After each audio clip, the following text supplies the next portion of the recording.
Bien, esta es la lección del 9 de abril del 2021 del curso de Teoría Electromagnética 2. Esta es la lección número 13 para este curso, semana 7. Con esto cerramos acá. Y hoy completamos el tema de medios dispersivos. Hoy completamos el tema de los medios dispersivos, con lo cual cerramos temas para el primer parcial. Vamos a ver.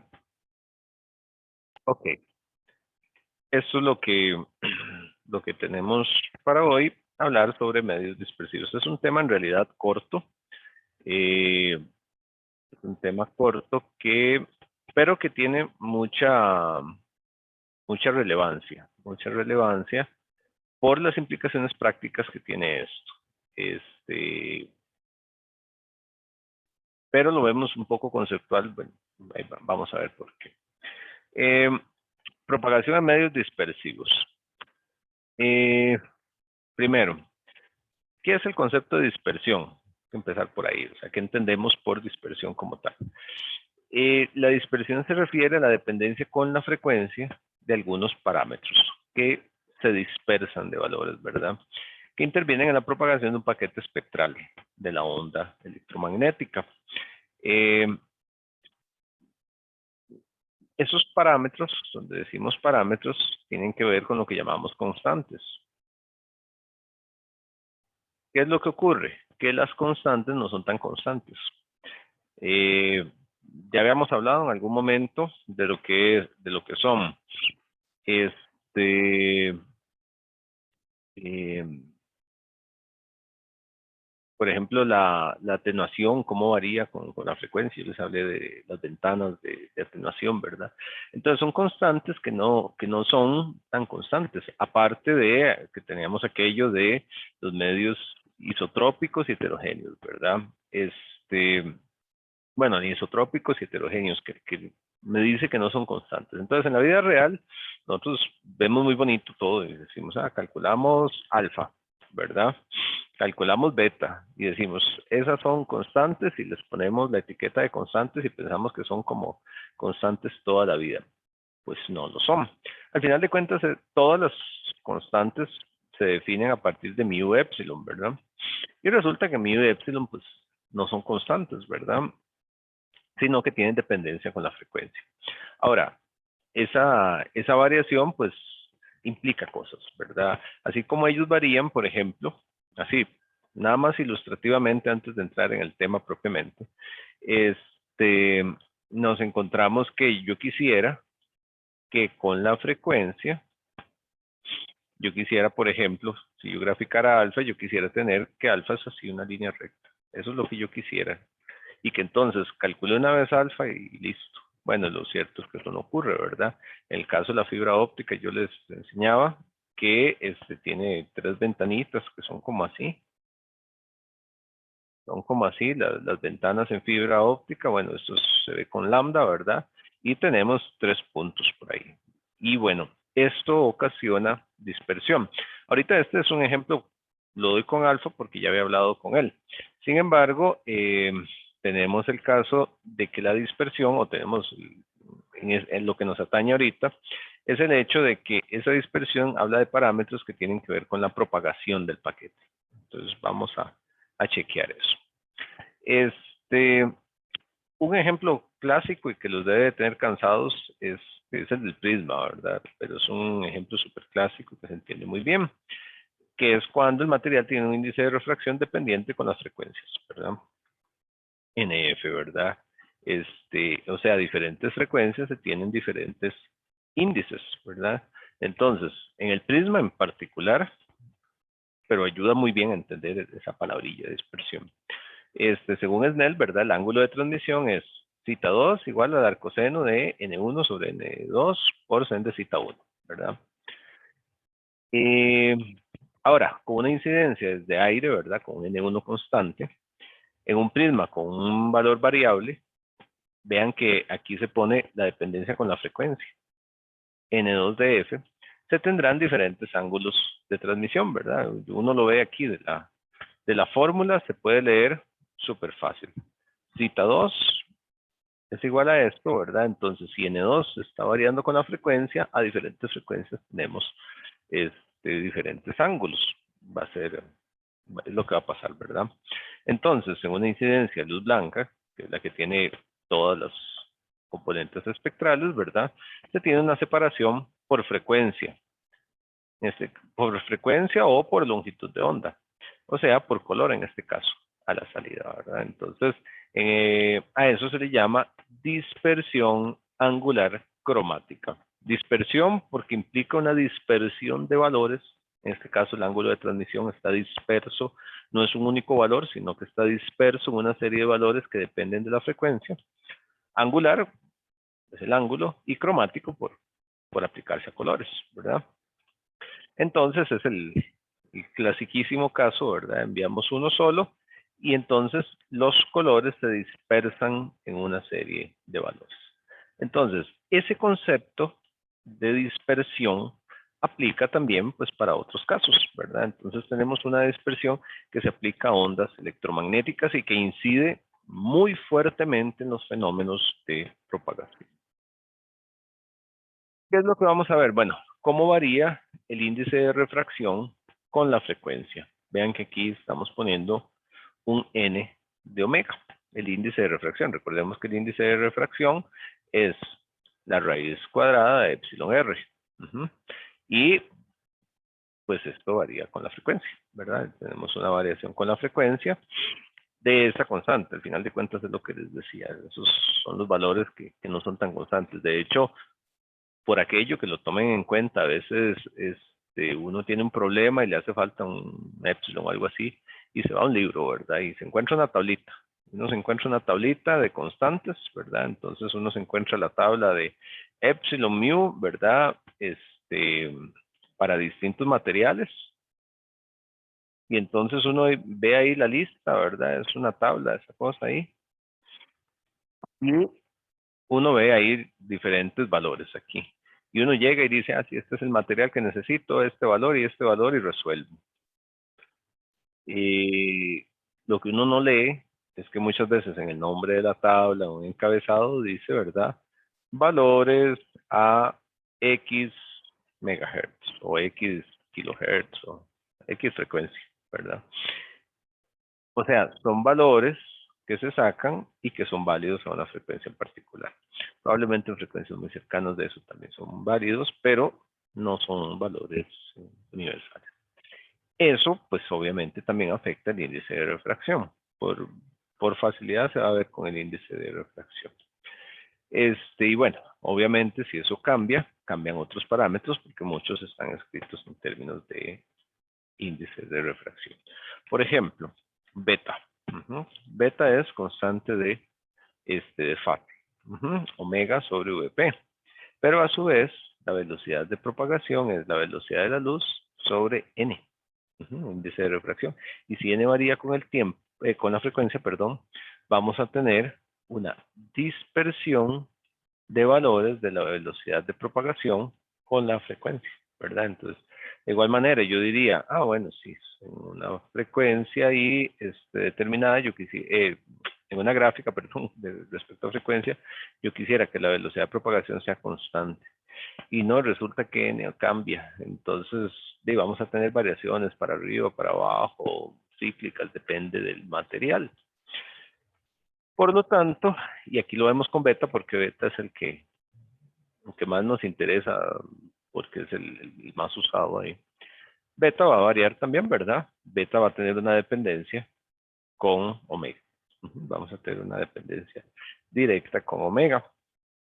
Y entonces vamos a tener que, donde sustituimos esto, me queda n de omega, ¿verdad? O sea, esto es una función n en función de omega por la frecuencia entre la velocidad de la luz.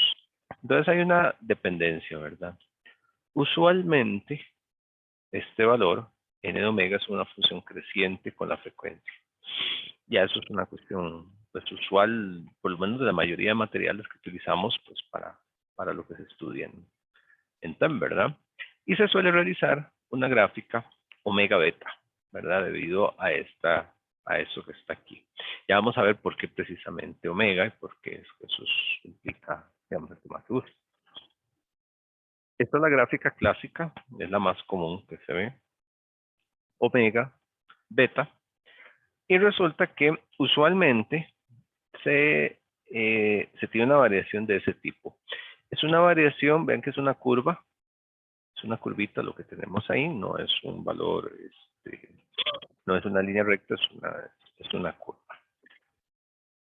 Ahora, para entender un poquito de qué se trata esto. Cuando yo tengo esa variación, ¿verdad? Generalmente, digamos, si yo enviara una onda, esa es la parte clara.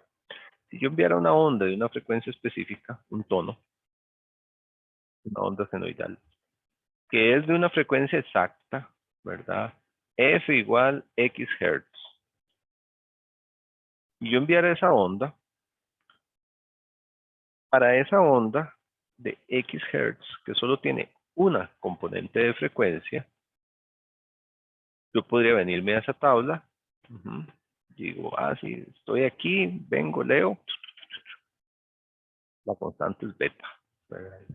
Calculo y hay un valor constante. Y todo bien, ¿verdad? Sería una constante y todo bien.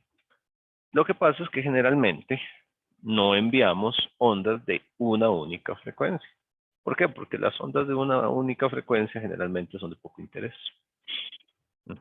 Imagínense que, digo, a nivel de sonido, por ejemplo, una onda de una única frecuencia, y es un tono, ¿verdad? Un tono audible, un pitido ahí, ¿verdad? Un tono ahí determinado. Eso no lleva información. Cuando uno habla, por ejemplo, uno está enviando un paquete espectral. ¿Qué es un paquete espectral? Es una señal, bueno, que está variando en el tiempo y que tiene un conjunto de frecuencias. No tiene una única frecuencia, sino que tiene un conjunto de frecuencias. Entonces, eso ustedes del curso de señales y sistemas, pues deben de conocer ahí un poquito, ¿verdad? Deben de tenerlo ahí más o menos claro. Yo tengo una señal que en el tiempo se comporta algo así, ¿verdad? Por decir algo, yo le hago una representación en frecuencia de esa señal y obtengo un espectro.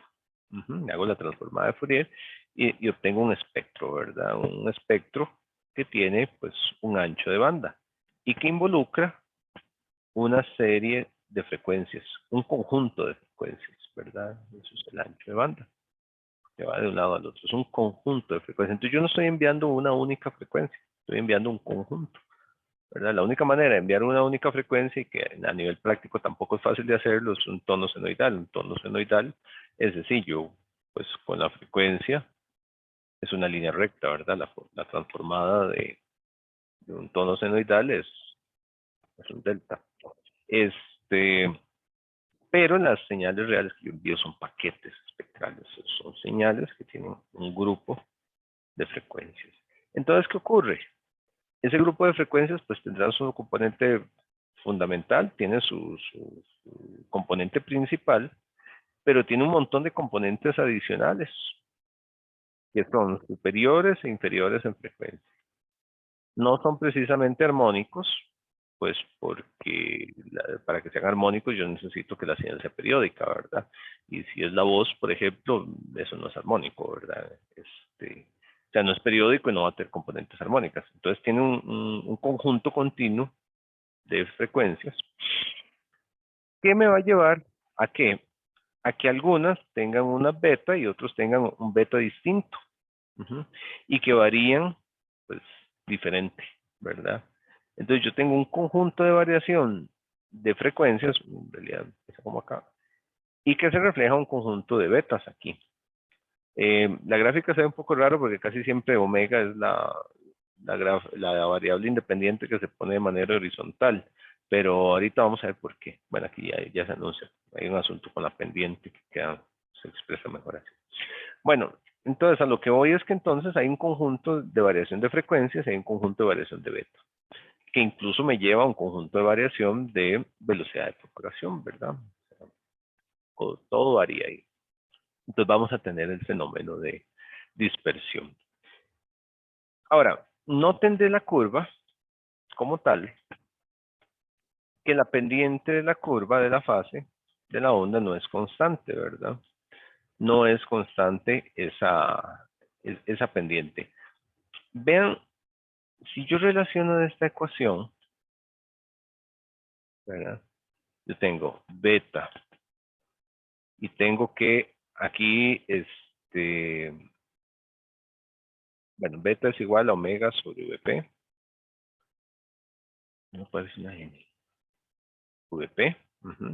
De donde yo también podría, a ver, podría escribir, para ver, omega,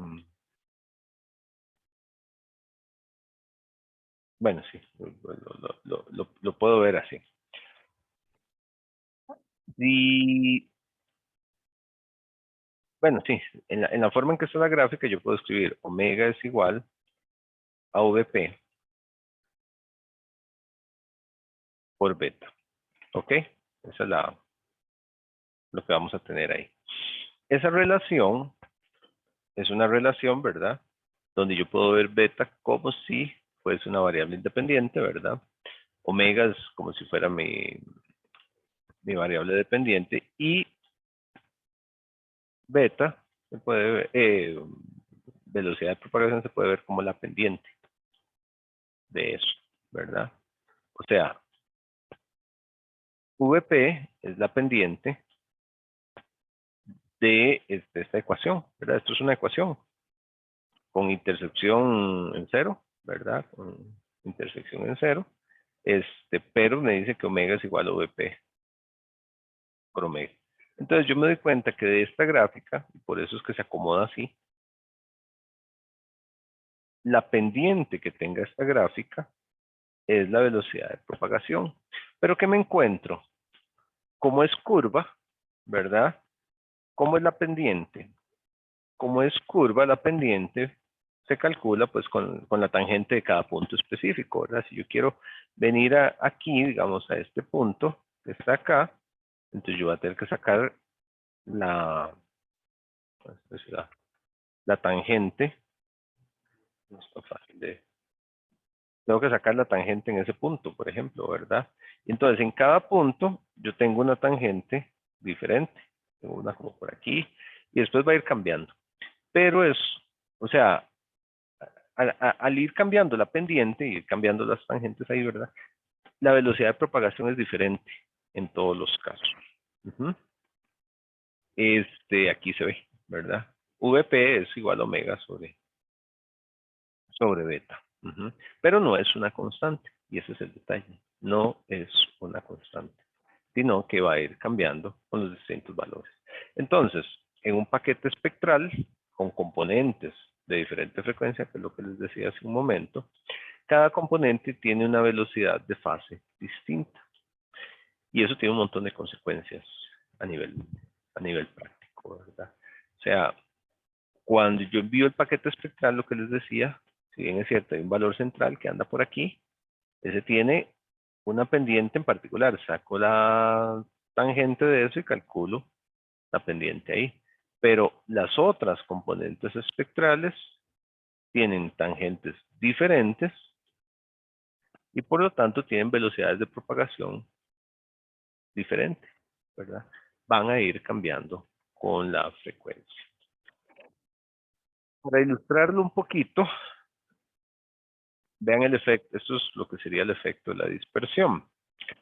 Supongan que tenemos un paquete espectral, ¿verdad? Con solo dos frecuencias distintas. ¿Por qué dos frecuencias? Pues más fácil, ¿verdad?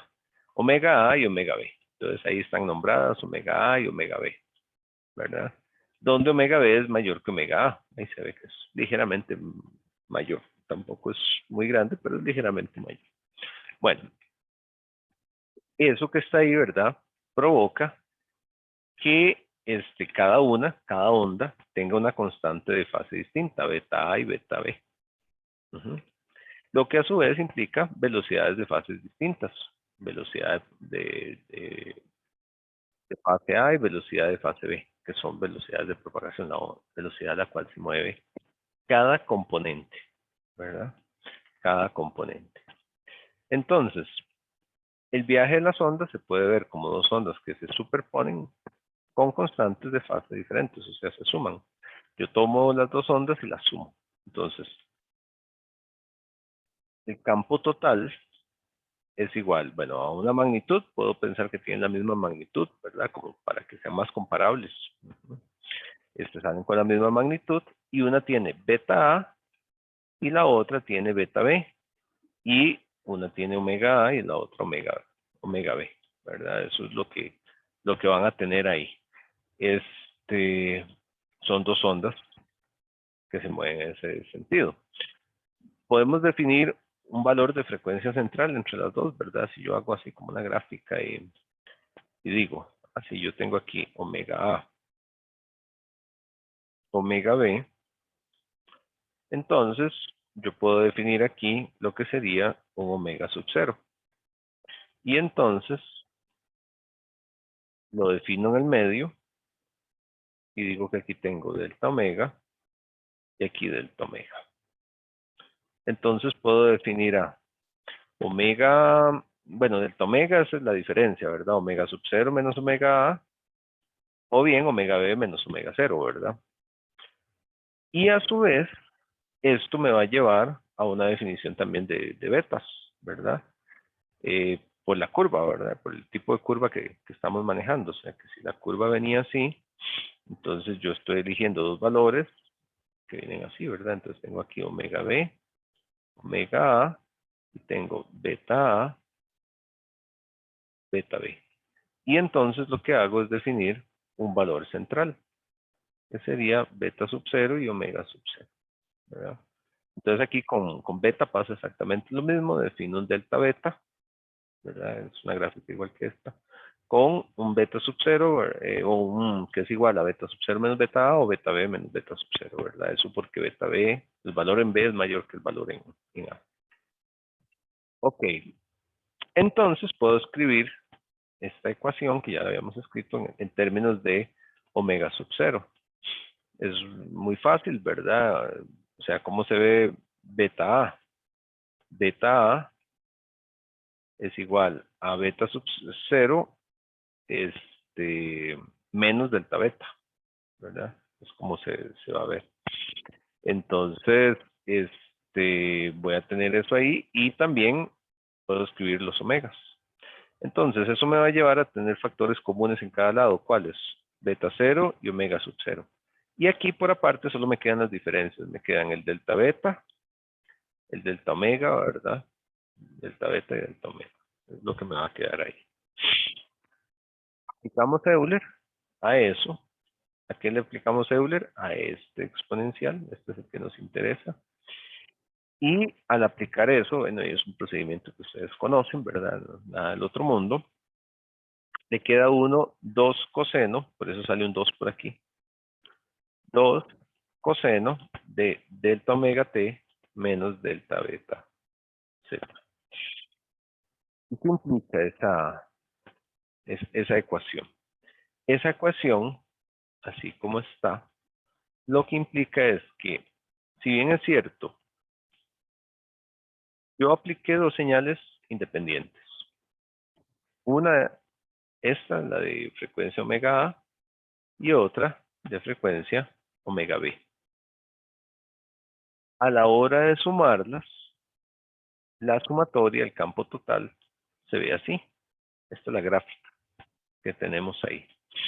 Eso, bueno, no estamos en este curso, no sé en modulaciones, pero tiene la forma de una onda modulada. Eso es una onda modulada en AM, tiene esa formita que está ahí. Es lo que tiene. Si sacamos la parte real de ese campo total, bueno, podemos ver ahí, ¿verdad? Entonces termina siendo esa onda modulada, es un coseno aquí en baja frecuencia por un coseno aquí en alta frecuencia.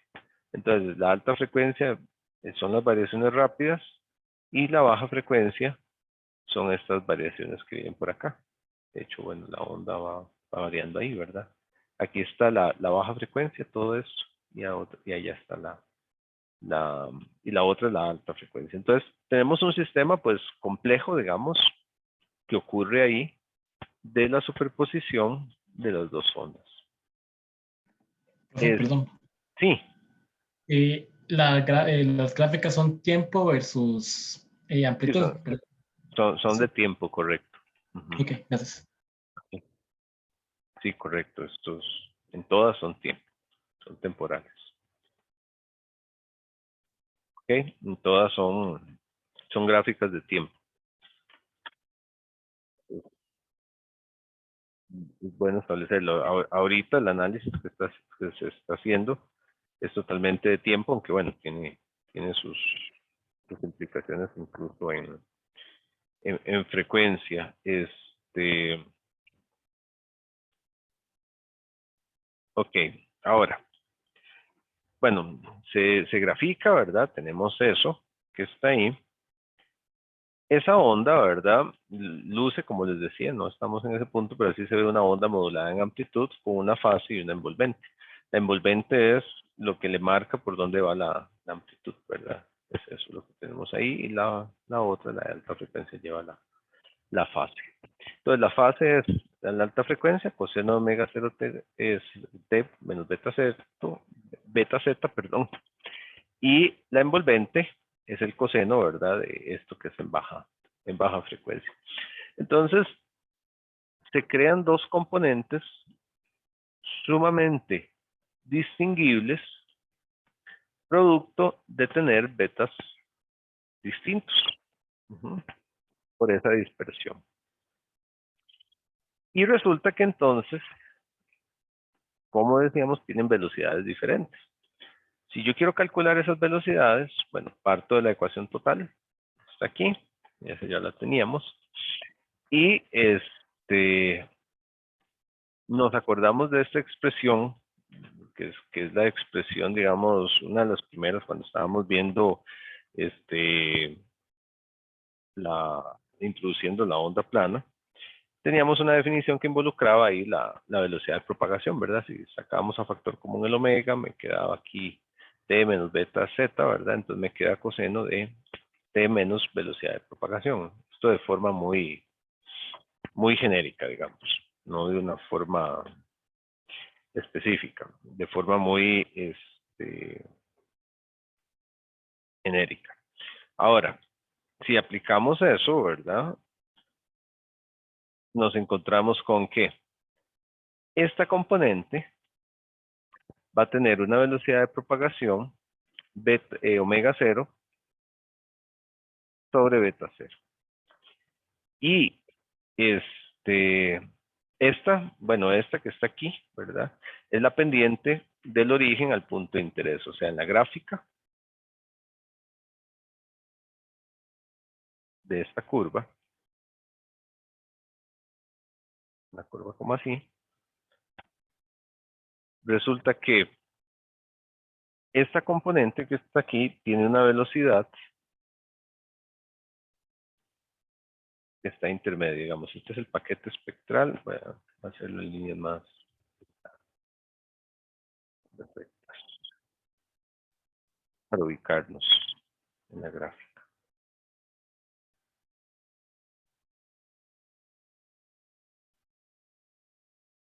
Y entonces, esto es omega, esto es beta, ¿verdad? Y adicionalmente, entonces, tenemos, vamos a indicarlo aquí en el medio, un paquete beta sub 0, ¿verdad? Entonces aquí tenemos beta sub 0, omega sub 0, ¿verdad?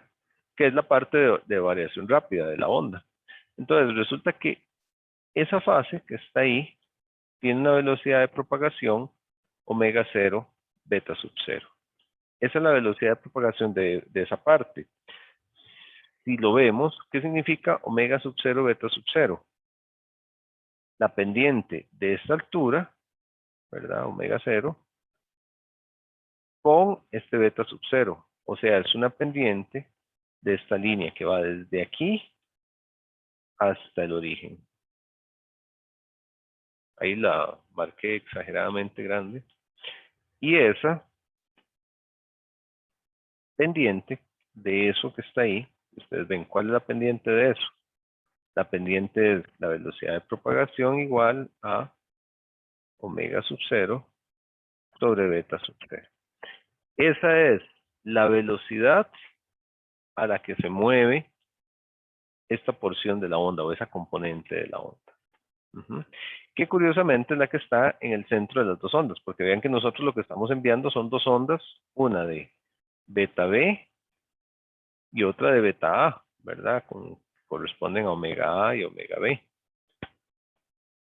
Pero la velocidad de la variación rápida de la onda está dada por esa pendiente de ese punto que está ahí, lo cual es muy interesante.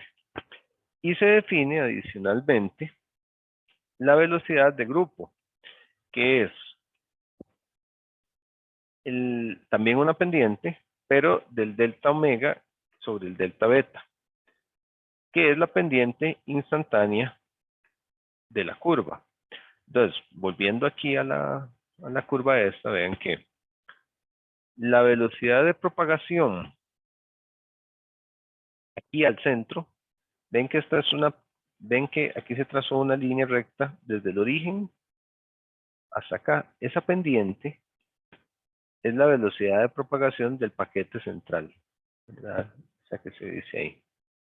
Mientras que lo que se llama la velocidad de grupo, yo lo obtengo sacando del delta omega y el delta beta. ¿Quién es el delta omega y delta beta? El delta omega y delta beta, bueno, estaban definidos, ¿verdad? Delta beta, delta omega. Pero se saca central aquí en este punto. Y es esta línea que es tangente en el centro. Vean que son valores distintos, ¿verdad? Aquí tenemos una velocidad de propagación y aquí tenemos otra velocidad de propagación. Son distintas velocidades de propagación. Contamos con dos velocidades de propagación. Entonces, de ahí, y quiero cerrar esto antes de hacer la pausa, se distingue la velocidad de fase de la onda resultante y la velocidad de fase de la envolvente, que son diferentes. Y eso es una cuestión interesante. ¿Por qué? Porque voy a volverme a la imagen que teníamos hace un momento de cómo se ve eso. Esta es la onda total y se compone de dos cosas. Esta variación rápida, que va así en azul, y eso tiene una velocidad. Y la envolvente se le llama el contorno de la onda. Esto de acá tiene otra velocidad. Tienen velocidades distintas esas dos cosas. Se mueven diferente en el medio de propagación en el que esté, ¿verdad? Sea una fibra óptica, sea un cable, sea lo que sea, se mueven diferente. Entonces, distinguimos dos velocidades diferentes. ¿Y a qué se debe eso? Eso se debe a que hayan diferentes velocidades de propagación. O sea, si yo tuviese constantes los valores, yo sumo las dos ondas, eso me va a dar ahí una forma de onda determinada, ¿verdad? No sé, depende de la sumatoria, y siempre sería igual. Pero resulta que eso no ocurre, sino que hay dos velocidades diferentes. Y dependiendo de las combinaciones, existen diferentes casos. ¿Cuáles combinaciones? Bueno, ¿quién se mueve más rápido? ¿Verdad?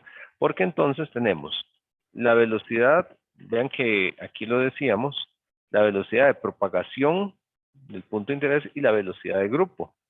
Entonces, tenemos dos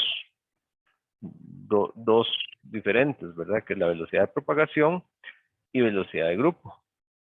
Entonces, tenemos diferentes combinaciones donde una puede ser más rápida que la otra y me va a dar diferentes casos.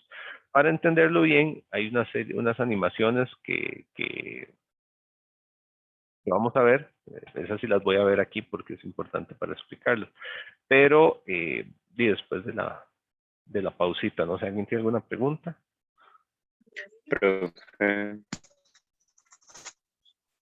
Se le cortó, no le escuché bien ahí, Alexander. ¿De casualidad no tiene alguna animación en donde varíen ambas velocidades? Sí, correcto. Esos son acá en el PDF. Ustedes pueden ver, estos son enlaces. Aquí hay enlaces. Que es al final de cuentas, son enlaces específicos de ese que está aquí. Entonces lo vamos a analizar. Sí, lo vamos a ver ahorita. Profe, no hay exámenes un poquillo más recientes. Sí, claro, sí hay. Nada más que no los tengo ahí publicados, pero sí hay. Y no es Ah, por nada, es mero que no los he subido. Tengo que subirlos. Si me ponen por ahí tal vez un recordatorio, un correo ahí, pónganme y yo lo dejo ahí y me acuerdo de subir los exámenes más recientes a ese sitio. está bien, yo ahí lo intenté. Gracias. Sí, sí, sí. Yo no me enojo porque se pongan a pedir lo que yo les digo que pidan. Ok, ¿alguna otra pregunta? Bueno, entonces hagamos la pausa, descansar, entonces provechoso. Y seguimos ahorita, tengo una 55, pasadito a las 2, 2 y 2, 2 y 3, seguimos. Eh, no hay preguntas, algo antes de continuar. Bien, ok. Voy acá lo más claro para entender eso es ver las, este, las animaciones que les decía. Un segundito acá.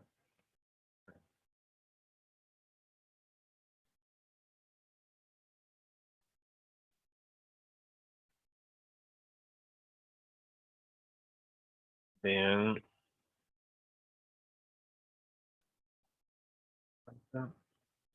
vean los diferentes casos.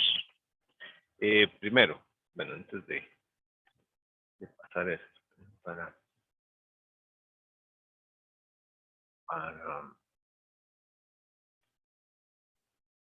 verlo en mm,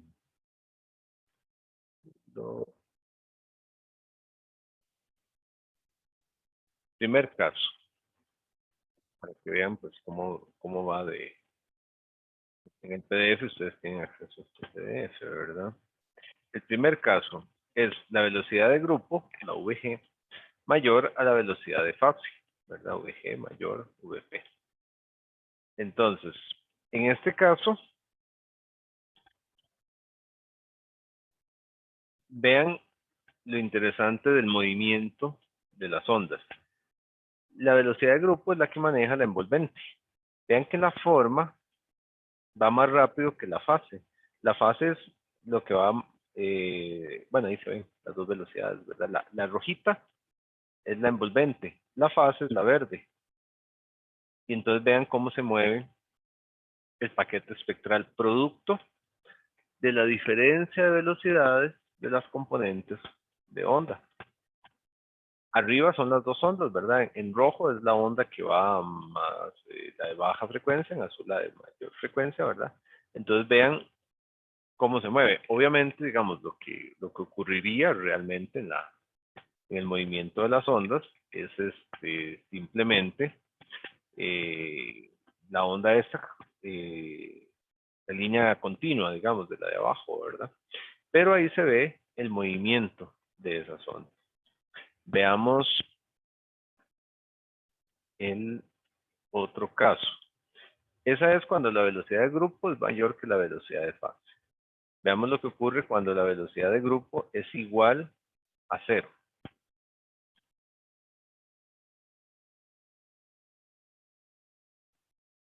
Cuando la velocidad de grupo es igual a cero,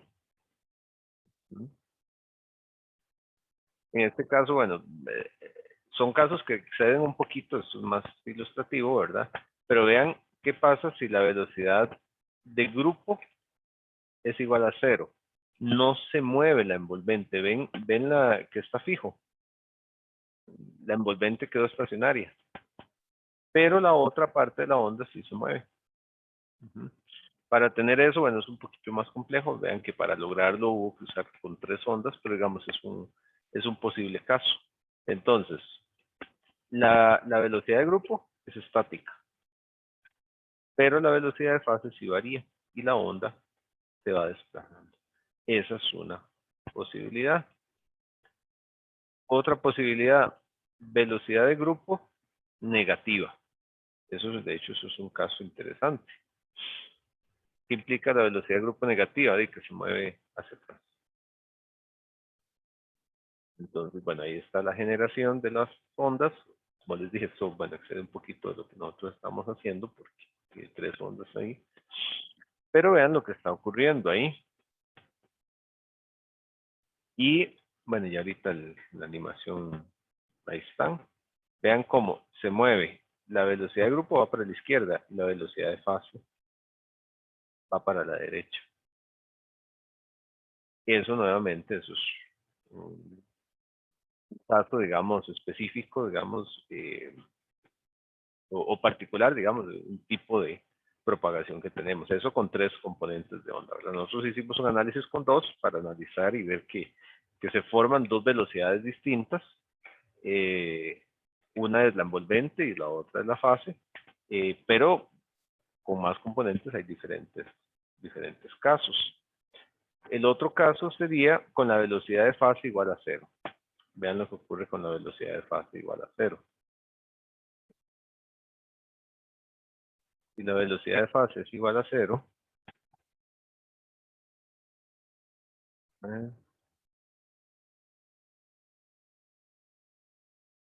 en este otro caso, bueno, es un caso también, digamos, muy particular. Está un poquito mal, voy a adelantarle un poco, están presentando el progreso de las 2 ondas. Esas son 2 ondas ahí en direcciones contrarias, pero vean lo que ocurre ahí. A llevarlo al caso donde vean que la envolvente se mueve, pero la fase está estática. Ven que la fase no se mueve. Y es un caso también que tenemos ahí. Y el último caso, los que están aquí, es la velocidad de grupo negativa y la velocidad de fase positiva.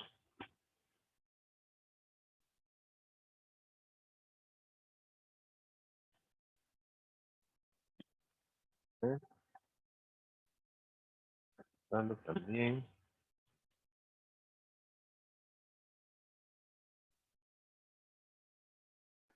Profe, no es al revés.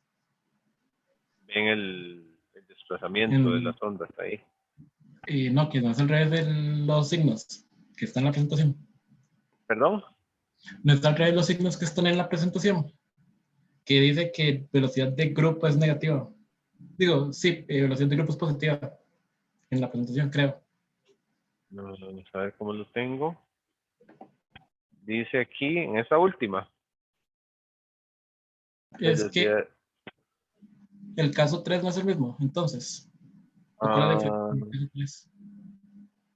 Sí, se puede ver como el mismo para ver cómo está acá. Positive phase and negative group velocity.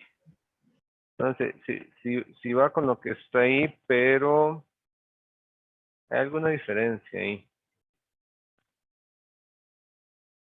Me acuerdo ahorita cómo.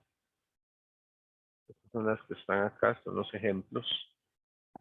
¿Cuál era la diferencia con el 3? Para ver. Aquí, si la envolvente va para atrás, a la izquierda, y la verde va para adelante. Y la tercera era esta.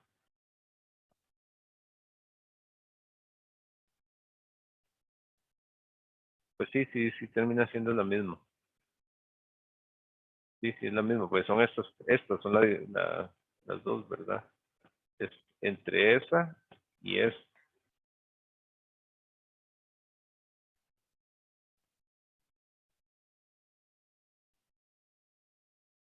No, esta es la cuarta, perdón. Esta ya volví a iniciar.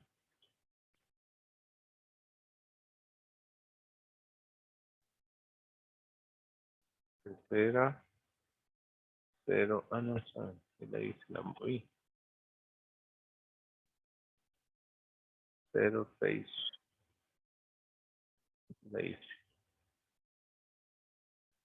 Esta era la cuarta.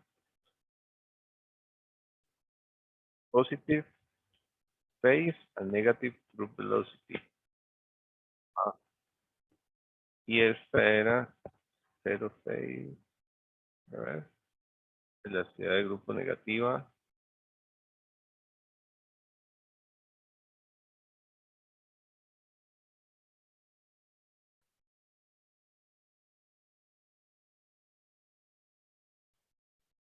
Sí, termina siendo la misma, en realidad. Termina siendo la misma entre esas dos. El mismo tipo de comportamiento, al final de cuentas.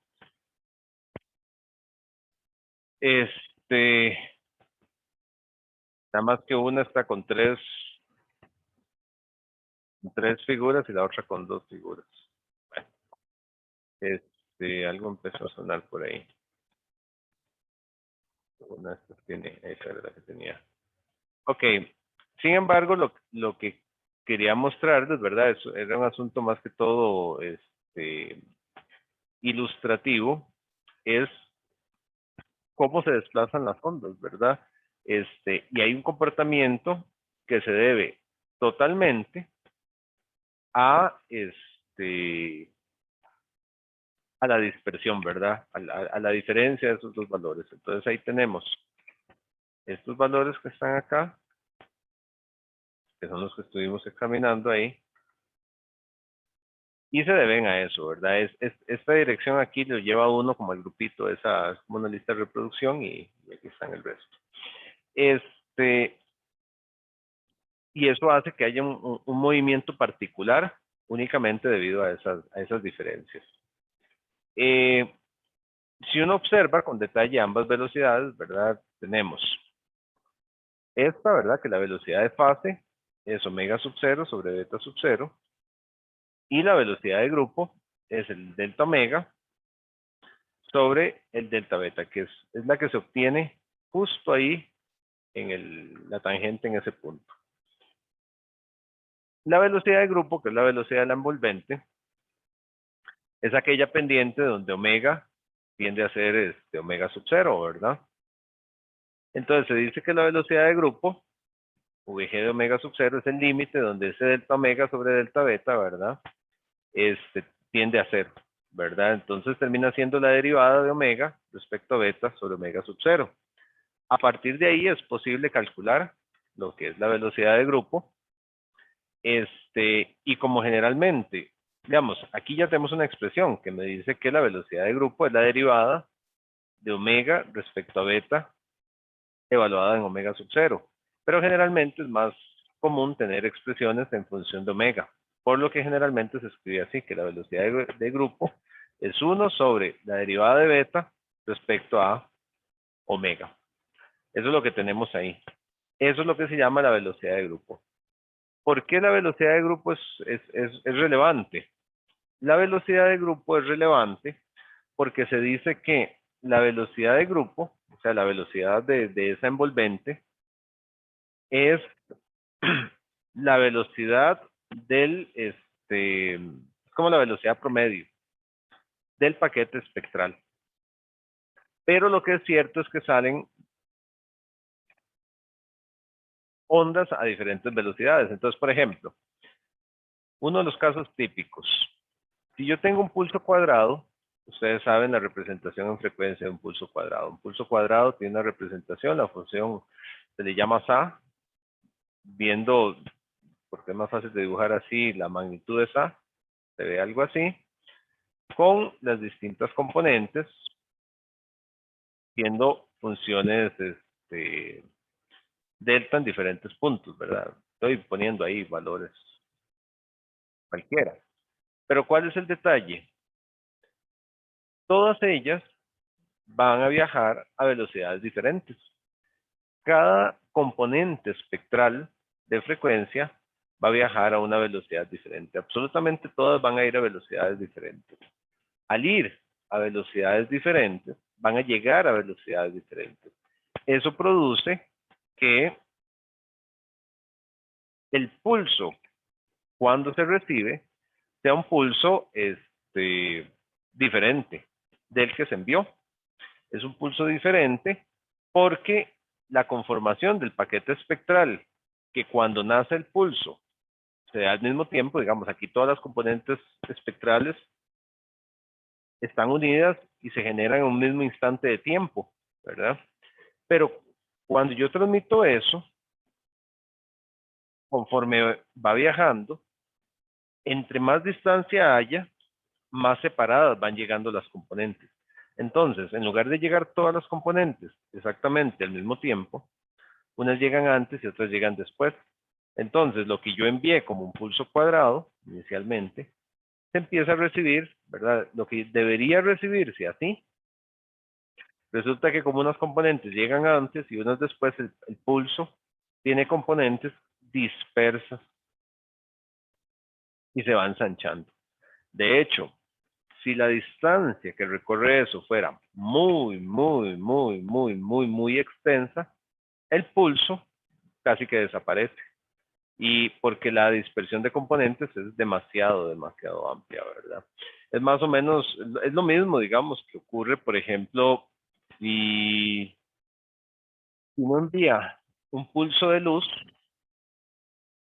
en una fibra óptica, por ejemplo, y yo envío un pulso que dura, por decir algo, 1 milisegundo, ¿verdad? Bueno, digamos 1 segundo, términos más humanos, un pulso de luz que dura 1 segundo. Si yo envío ese pulso de luz que dura 1 segundo, después lo pongo en una fibra óptica y después, no sé, de 100 kilómetros y habría que darle mucha distancia, la duración del pulso probablemente va a ser más amplia, de mayor de 1 segundo. ¿Cuánto? Y no sé, dependerá. 1.5 segundos tal vez, o más o menos. Bueno, menos no, más, ¿verdad? Se va a extender. ¿Gracias a qué? A las velocidades diferentes a las que viajan cada una de las componentes de frecuencia. Se van separando, ¿verdad? Y eso es una separación natural. Eso es como que varias gente se ponga a correr, ¿verdad? Que todos salen en la meta y llevan diferentes velocidades. Al llevar diferentes velocidades se van a ir separando y entre más distancia recorren, si mantienen la velocidad, mayor diferencia de tiempo va a haber. Y eso es algo que ocurre, digamos, comúnmente en la propagación de pulsos. Y la dispersión, de hecho, es un problema grave en la transmisión de información.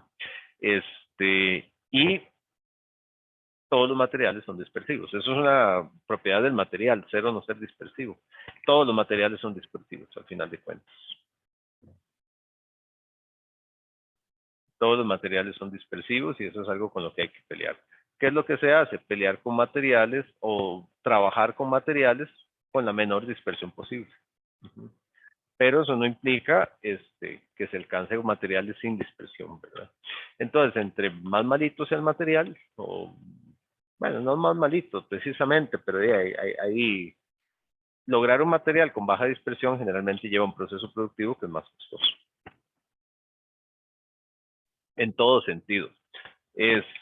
Por ejemplo, a nivel de fibras ópticas,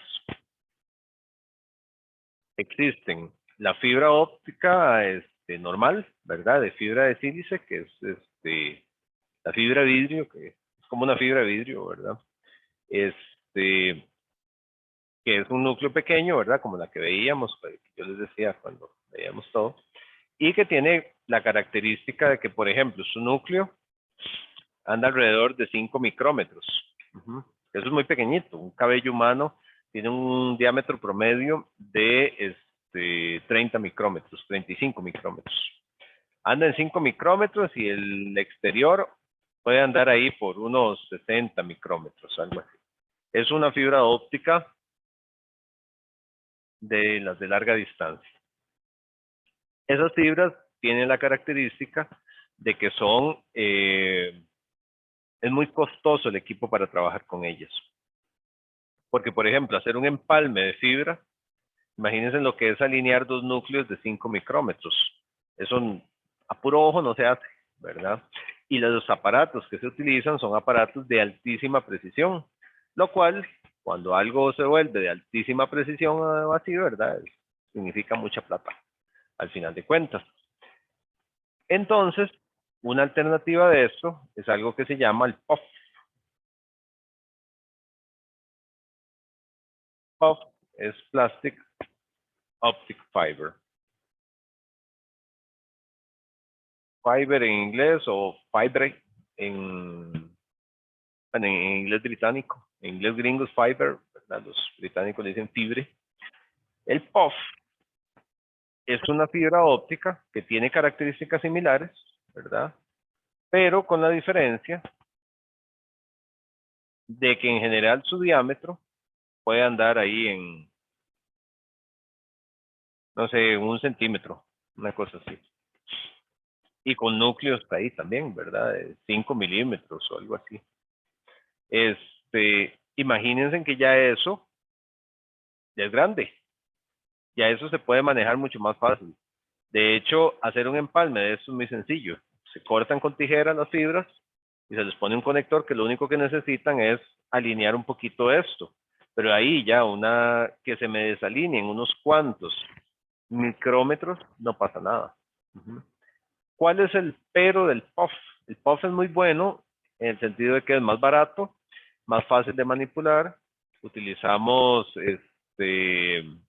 aparatos más sencillos y demás, pero es una fibra que tiene alta dispersión. Es una de las características que tiene el plástico respecto al, a la fibra de sílice, que tiene muy baja dispersión. Entonces, digamos, el POF no alcanza grandes distancias. Yo lo que había visto, yo no sé ahorita cómo está el asunto, ya de estar más allá, hace bastantes años, había visto que andaban alrededor de 500 metros la distancia máxima de transmisión con un POF. Pero, ¿para qué servía eso? Bueno, usted tiene su proveedor de servicios, su Internet Service Provider, el ICE, por ejemplo, y entonces te distribuye todo en fibra óptica, ¿verdad? Pero te llega al barrio, en la esquina de la cuadra, ¿verdad? Te pone una cajita convertidora. Bueno, sí, aquí en Costa Rica yo no lo he visto, pero sí sé que en otros lados lo usan. Y distribuyen después, siempre en fibra, a velocidades de fibra y demás, pero en POF. De aquí en adelante, hacen la distribución en POF. Ventaja, como es una fibra más grande, es más trabajable, es más sencillo, se corta con tijera, no necesitas empalmadoras de arco de fusión, que son las que se utilizan para esto. Los equipos todos son más baratos y demás, y entonces es algo que se utiliza. Eso se ha estado utilizando también en edificios, ¿verdad? Ahora que en Costa Rica ya estamos creciendo un poquito más vertical, llegas al edificio, un edificio de apartamentos, la torre ahí de la Sabana, ¿verdad? Y llegas con fibra óptica ahí al sótano en algún lado. Y después distribuís a puro puff para arriba. Está bien, muy limitante, poquito, ¿verdad? Pero 500 metros te alcanza para llegar a casi todo lado, ¿verdad? Y si no te alcanza, subís una fibra intermedia ahí a la mitad y con eso terminas de distribuir, ¿verdad? Y haces la distribución que se llama de última milla, la haces en puro puff, ¿verdad? Pero es una fibra de muy alta dispersión. Por eso la limitante en la distancia de transmisión, ¿verdad? Pero bueno, eso es un caso interesante de lo que ocurre. Entonces, la transmisión en medios dispersivos de pasa siempre, siempre, no hay quite, ¿verdad? Y es algo con lo que hay que vivir, no es algo que se pueda evitar, sino que es algo con lo que hay que vivir, y ocurre siempre. Ocurre incluso inalámbricamente, hay dispersiones también, ¿verdad? Si transmitiéramos inalámbricamente en puro aire, no pasaría, pero no es cierto, ¿verdad? Transmitimos a través de humedad y de nubes y demás, que son medios dispersivos al final. Ok, ¿alguna pregunta?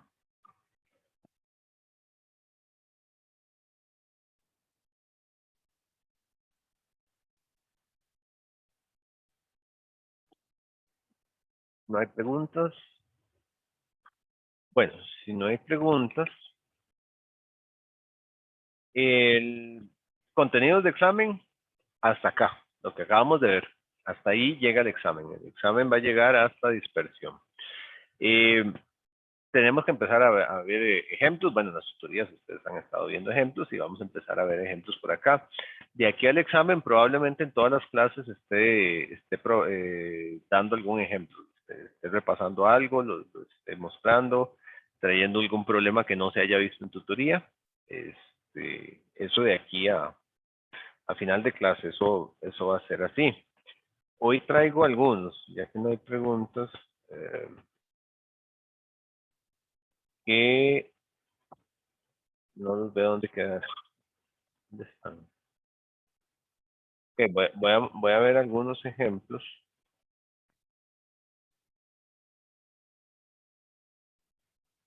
Denme un segundo que no los veo, que se hizo ese archivito.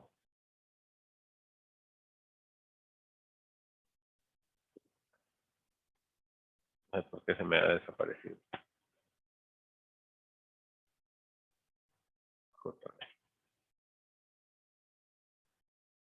Mira, no le cambié la fecha. Está basado en el que estaba usando el semestre pasado, pero sí tiene alguna diferencia. Ok, bien, vamos a ver. El primero, esto es muy conceptual. Esto es muy conceptual. Aquí quiero que ustedes los vean también y que les queden un poquito, los piensen un poquito. Una señal de 10 GHz se envía a través de 3 diferentes medios, caracterizados por las siguientes constantes. Entonces tenemos el medio 1, el medio 2 y el medio 3, ¿verdad? El medio 1 vemos que epsilon r' es 1, ¿verdad? Y epsilon r' es 0. En el medio 2, aquí vale 1.04 y aquí epsilon r', 9 por 10 a la menos 4.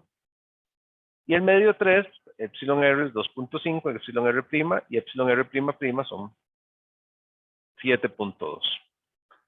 Y entonces se pregunta acerca de esos medios, ¿qué es cierto que? Y hay 4 afirmaciones. Son 4 afirmaciones que uno puede deducir a partir de los valores. Son afirmaciones comparativas, ¿verdad? Piénsenlo un poquito ustedes antes de simplemente darle la respuesta. ¿Cuál es el razonamiento que hay que utilizar? Piénsenlo un poquito.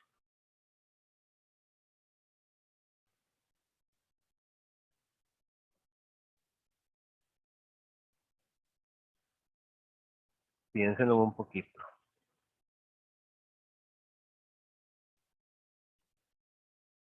Este es un problema muy cualitativo.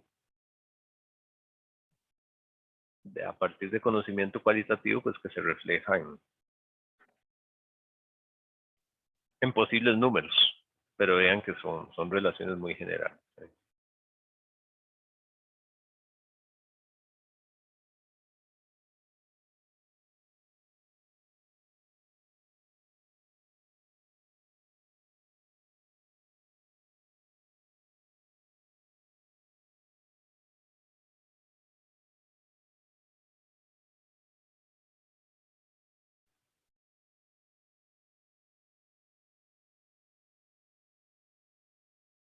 ¿Alguna idea? Lo que podría tal vez pensar, profe, es en tangente de pérdidas. Es lo que primero se me ocurre. Para saber qué tanto se atenúa. Y de ahí, en el medio 1, el epsilon sub r doble prima sería una tangente de pérdidas de 0, porque sería 0 entre 1. Entonces, la atenuación, no hay atenuación. Correcto. Por lo tanto, el alfa 1 tiene que ser el más pequeño. A ese le seguiría el medio 2 y luego le seguiría el medio 3. Correcto. Exactamente, ese es el razonamiento que se busca ahí, ¿verdad? Recuerden que el epsilon prima, muchas gracias, Mac, el prima, el epsilon r', implica pérdidas. Su presencia implica pérdidas. Entonces, efectivamente, si epsilon r prima prima es igual a 0, no hay pérdidas del todo, ¿verdad? Y entre más alto sea ese valor, hay más pérdidas. Este medio es de muy altas pérdidas.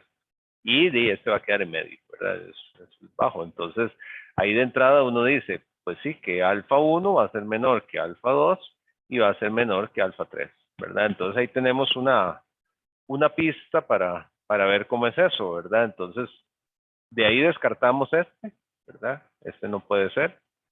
Este tampoco, ¿verdad? Y nos quedan dos para analizar. Alfa 1 menor que alfa 2 menor que alfa 3. Y luego dice que en el medio 3 existe mayor desfase que entre E y H. Y luego aquí la longitud de onda en el medio 1 es de 3 centímetros y este medio no tiene pérdidas. Ok. Vamos, analicemos la C. Sabemos que esto es cierto. Está bien, ¿verdad? Pero hay que analizar todo. El medio 3 dice que en el medio 3 el mayor desfase y en el medio 3 existe el mayor desfase entre E y H. ¿Será cierto eso?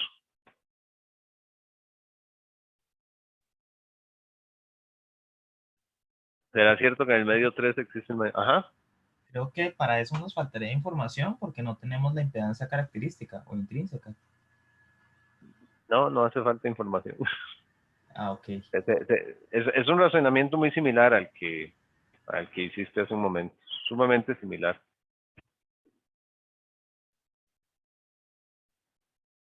Muy, muy similar. Hay que acordarse de que eta, la impedancia esta, es igual a mu sobre epsilon, ¿verdad? Esa es la forma más básica de todas. Mu sobre epsilon, que yo la puedo escribir como mu sobre epsilon prima menos j epsilon prima prima, ¿verdad? Raíz de eso. Entonces, hay que acordarse que el zeta eta, ¿qué es? Este es el desfase entre el campo eléctrico y el campo magnético, ¿verdad? Entonces, ¿quién me está aportando el desfase? El desfase me lo está aportando, en realidad, vean qué pasa si epsilon prima es 0. ¿Cuánto es el ángulo que va a tener eta? Esto siempre lo consideramos real, mu. El ángulo Y, es... el ángulo sería 0, ¿verdad? Ajá, ajá, porque es totalmente... Correcto. De hecho, aquí, el ángulo zeta eta aquí es 0. 0 grados, ¿verdad? Y entre más grande sea el valor de epsilon prima prima, más grande es el ángulo que yo tengo ahí. Entonces, este tiene el valor mayor, ¿verdad? Entonces, de igual manera puedo decir que este es el mayor. Entonces, el zeta eta 1, ¿verdad? Va a ser menor que el zeta eta 2 y va a ser menor que el zeta eta 3. Está tronando fuertemente por acá. Espero que no se vaya la luz.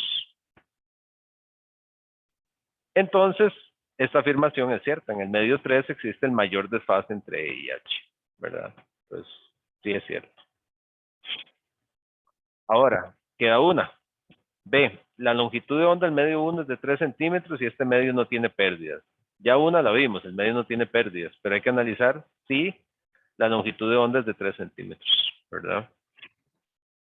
¿Qué medio será el medio 1? Con solo ver esos valores. El aire.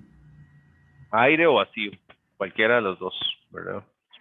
Es aire o bien es vacío. Cualquiera de los dos. Entonces, en el aire o en el vacío, consideramos que la velocidad de propagación es igual a la velocidad de la luz. Y entonces, la longitud de onda es igual a la velocidad de propagación entre la frecuencia. La frecuencia es de 10 gigas. Ahí. Entonces, lambda es igual a 3 por 10 a la 8 sobre 10 por 10 a la 9, ¿verdad? Entonces, ahí lo que me va a quedar son punto 89.03, ¿verdad? Que efectivamente son, sí, son, no fallé los números ahí, ¿verdad? 3 por 10 a la 8 entre 10 gigas. Punto 03, correcto. Que serían ahí, entonces sí, son 3 centímetros, ¿verdad? Estos son metros. Entonces, esta también es, ¿verdad? Hay muchas preguntas en los exámenes que vienen de ese tipo, que son preguntas conceptuales que me llevan a aspectos numéricos, ¿ven? Pero al final de cuentas esta pregunta es más conceptual que otra cosa. Ajá. Yo estuve trabajando en un formulario, igual ahí yo lo pasé, por si a alguien le funciona. Lo único que no tiene creo que es a partir del 2.5, 2.6 y 2.7. Ok. Sí, ahí vi que lo pasó al chat de Sí, aquí es un... Ok. Bueno, si a alguien le sirve ahí, yo voy a husmearlo también, a ver qué tal. A ver si lo recomiendo. Perfecto, gracias ahí por compartir. Ok, ¿alguna otra pregunta con ese problema? Siempre que ustedes resuelvan problemas, recuerden tener muy claro saber por qué se resuelven, ¿verdad? A veces la gente los resuelve y se contentan porque les da el número, ¿verdad? Pero no saben ni por qué eligieron el número ni nada, ¿verdad? Y esperan un golpe de suerte también en el examen. Siempre es importante tener el conocimiento completo de por qué las cosas. Veamos yo creo que sí nos da chance. Dice, la intensidad de campo eléctrico que penetra en la superficie de una pared de cobre, ¿verdad? Esto es cobre, ese bloquecito ahí, eso es cobre. Dice, como la de la figura, es de 10 a la 6 voltios metro en la superficie, ¿verdad? Eso es la intensidad que llega ahí a ese punto, ¿verdad? Entonces el campo va para allá, o sea, la onda se mueve hacia allá, ¿verdad? Y lleva un campo que impacta ahí.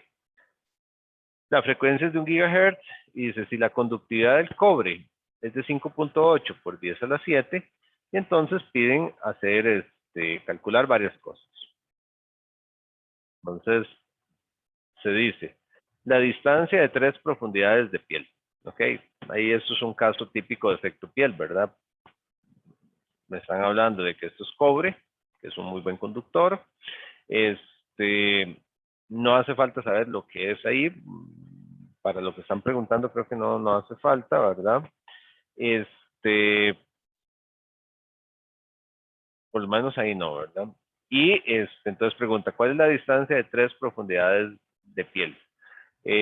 Obviamente, como es un buen conductor, ¿verdad? Y tenemos ahí cierta frecuencia ahí, me están preguntando esta distancia, 3 delta. Eso es lo que me están preguntando ahí, ¿verdad? ¿Cuál es la profundidad a la cual se tienen 3 profundidades de piel? Lo que hay que averiguar es delta y a partir de ahí, pues averiguar lo otro. Entonces, primero, delta, como tal, yo lo puedo ver de varias maneras, ¿verdad? Pero la definición más básica es 1 sobre alfa, ¿ok? Ahora, si el material es un buen conductor y tenemos una tangente de pérdidas alta, yo podría aplicar alguna de las fórmulas que teníamos por ahí, ¿verdad? De los materiales, pero solo si tengo esa certeza. Solo si tengo esa certeza. Si no tengo esa certeza, pues no lo puedo calcular, ¿verdad? Entonces, en estos casos casi siempre es muy útil, pues precisamente chequear eso que les digo, que es chequear la tangente de pérdidas. Entonces, la tangente de pérdidas es sigma omega epsilon prima.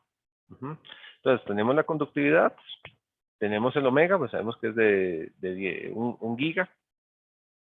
Epsilon prima no lo tenemos. Sin embargo, y esto es un truquillo que es útil para resoluciones de otros problemas. Vean, podemos escribir aquí 5.8 por 10 a la 7 Siemens metro. Omega es 2pi por 1 giga, 1 por 10 a la 9. Por epsilon prima, yo sé que yo sé que epsilon prima, epsilon r, epsilon prima, perdón, yo lo puedo escribir como epsilon sub 0 por epsilon r prima, ¿verdad? Es una forma de escribirlo. Entonces aquí yo puedo escribir epsilon sub 0 por epsilon r prima. Si yo resuelvo eso, epsilon sub 0 es una constante, ¿verdad? Y es conocida. Entonces, si yo hago eso, yo aquí tengo el resultado, es 1.04 por 10 a la 9 sobre epsilon r prima. Eso es lo que tenemos ahí. ¿Podría yo afirmar, pregunta para ustedes, ¿podría yo afirmar si ese material es un buen conductor? ¿Qué dicen? ¿Podría yo afirmar que es un buen conductor ese material?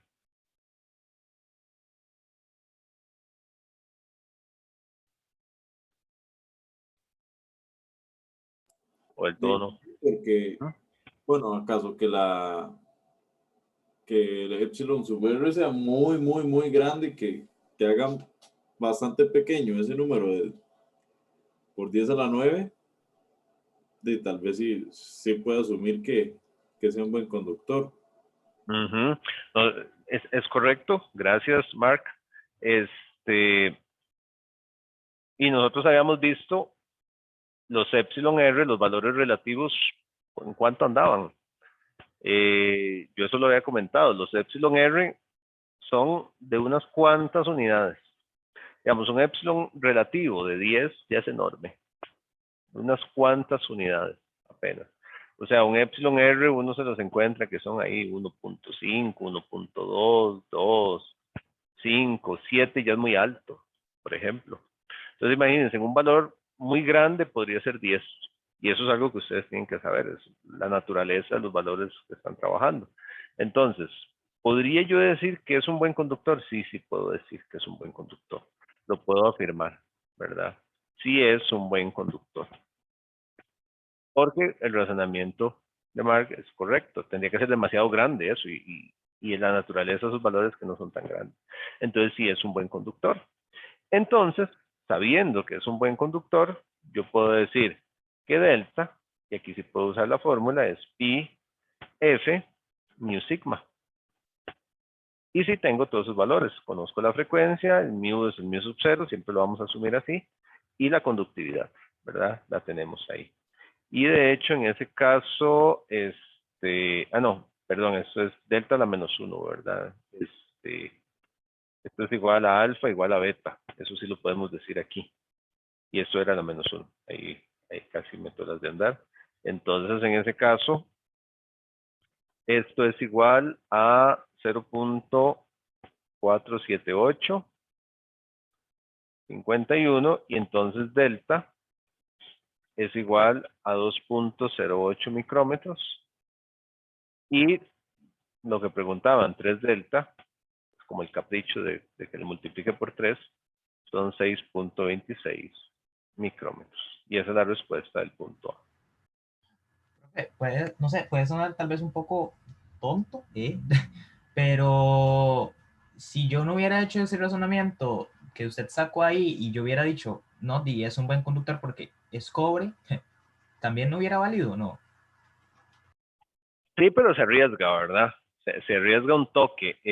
¿Por qué? Porque recuerde que la tangente de pérdidas depende también de la frecuencia, ¿verdad? Para algunas frecuencias puede ser que no sea un buen conductor. Cierto, cierto. Entonces, casi siempre, digamos, casi siempre va a ser así, pero podría haber una trampilla ahí, ¿verdad? Se le da una frecuencia que a la hora de calcular ahí no cierra como un buen conductor. O sea, a lo que voy es que deberían reflexionar siempre, pegarle un ojillo a eso, ¿verdad? Porque casi siempre, en el 90 y pico por ciento de los casos va a ser un buen conductor, pero hay que hacer la verificación. Sí, Por muy bien. aquello. Sí, sí, no irse ahí a ojos cerrados porque puede ser que uno le vaya mal, ¿verdad? Con esa asunción. Luego, se pregunta, el porcentaje de potencia que se ha disipado en calor a ese punto. ¿Cuál es el punto? A 3 delta, ¿verdad? A una profundidad de 3 delta, ¿cuál es el porcentaje de potencia que se ha disipado a ese punto? Aquí hay que tener algo muy claro. Esto hay que dominar muy bien el concepto. La onda ingresa, ¿verdad? La onda ingresa dentro del material, ya esto sería dentro del cobre. Entonces esto sería el eje Z, que es este que está aquí, ¿verdad? Y la onda se empieza a atenuar. Hay atenuación, ¿verdad? Y entonces, en 3 delta, a la onda le queda cierta cantidad de energía, ¿verdad? Y sabemos que la onda se va atenuando a E a la menos 2 alfa Z, ¿verdad? Ese es el factor de atenuación de la onda de potencia. O sea, la potencia se va atenuando a E a la menos 2 alfa Z. ¿A cuál distancia me están diciendo que evalúe esto? Me están diciendo que lo evalúe a una distancia Z igual 3 delta, donde delta es 1 sobre alfa. ¿Verdad? Entonces yo puedo decir que esto es igual a E a la menos 2 alfa 3 alfa, ¿verdad? Y se me van a cancelar ahí los alfa y va a ser E a la menos 6. Ese va a ser el valor que tiene la onda que conserva en ese punto. Pero ¿cuánto se ha perdido de potencia en la onda en ese punto? Se ha perdido 1 menos E a la menos 6. ¿Verdad? Porque E a la menos 6 es lo que ella mantiene todavía. Pero ¿cuánto se perdió? 1 menos E a la menos 6. Entonces, si uno hace esto le va a dar 0.99752 y entonces se dice que se ha disipado el 99.7% de la potencia. 99.7% de la potencia. Y esa sería la respuesta del punto B. Eso es lo que se ha disipado. ¿Por qué fue que sustituyó Z por 3 entre alfa? Porque la pregunta es, ¿cuál es el porcentaje de potencia que se ha disipado en calor a ese punto? ¿Cuál es el punto? A una profundidad de 3 deltas. ¿Verdad? O sea, eso es la distancia. O sea, cuando la onda ha entrado 3 deltas, en ese punto, ¿verdad? Cuando la distancia, la profundidad de penetración es de 3 deltas, es donde se está preguntando. Entonces es en Z igual 3 deltas. Ah, ok, claro, sí. Y como deltas 1 sobre alfa se cancelan, ¿verdad? Entonces E a la menos 6. Entonces, pero recuerden, y eso es importantísimo, que la onda aquí lo que dice es que a la onda le queda E a la menos 6, ¿verdad? Eso porcentualmente, porque como sabemos que esto empieza en 0, ¿verdad? E a la 0 es 1. Por eso es que podemos afirmar que es porcentual, ¿verdad? Porque la onda empieza así y empieza aquí en 1, ¿verdad? Este valor es 1, que es igual a E a la 0. Y después empieza a bajar de 1. Entonces, por eso es que podemos decir que es un porcentaje. ¿Ok?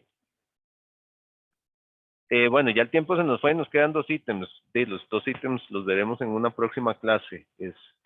No, desgraciadamente yo pensé que los íbamos a poder ver ahorita, pero ya no les voy a robar más tiempo, ya nos pasamos un par de minutos. No sé si hay alguna pregunta adicional. Puntos extra por traer los buenos, profe. Sería bueno, ¿verdad? No, quedan 2 ahí que son fáciles, pero no, si no les voy a robar demasiado tiempo y ustedes tienen clases o tienen que dormir o lo que sea. Entonces, no, que sino que pasen un bonito fin de semana y nos estamos hablando el próximo miércoles. Que les vaya bonito, se cuidan, que estén muy bien. Está bien. Hasta luego, profe, gracias. Bueno, pura vida, pura vida. Hasta luego, que estén bien.